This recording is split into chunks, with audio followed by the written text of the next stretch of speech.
د هنرستان ویب پاڼې درنو لیدونکو د سلمان خان د راتلونکي فلم د تمنا د راتلونکي خبرونې د اریانا سعید ګل پاڼې لیلا میرا او د کرن خان په اړه تازه خبرونه را سره په دې خبرونه کې ولولئ. د افغانستان مشهور سندرغاړي اریانا سعید په خپل یو پوسټ کې ویلي دي چې په ژوند کې د قوي هدف لپاره زیار یا خواري آپشن نه وي بلکې دا ضرورت وي.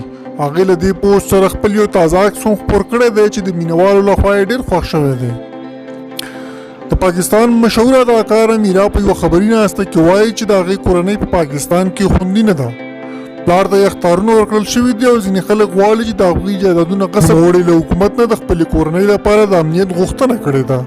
د هندي او تلګو فلمونو مشهورې اداکارې تمنا بهاټیه له یو مشهور ټلویزیون سره قرارداد کړی دی او په لومړي ځل به په ټلویزیون یوه خپرونه پیل کړي.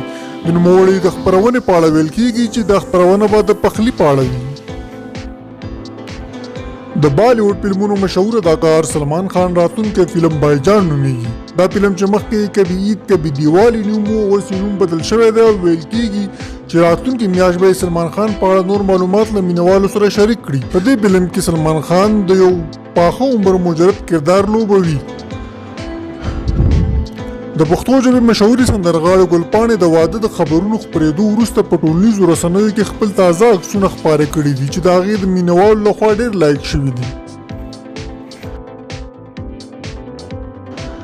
د پښتو ژبې مشهور سندرغاړی کرن خان وایي چې د هغه د آهنګ البم د دنیا په نوم کلام د یوټیوب د موسیقۍ په برخه کې په 19 نمبر روان دی چې له امله یې له مینوالو څخه مننه هم کړې ده.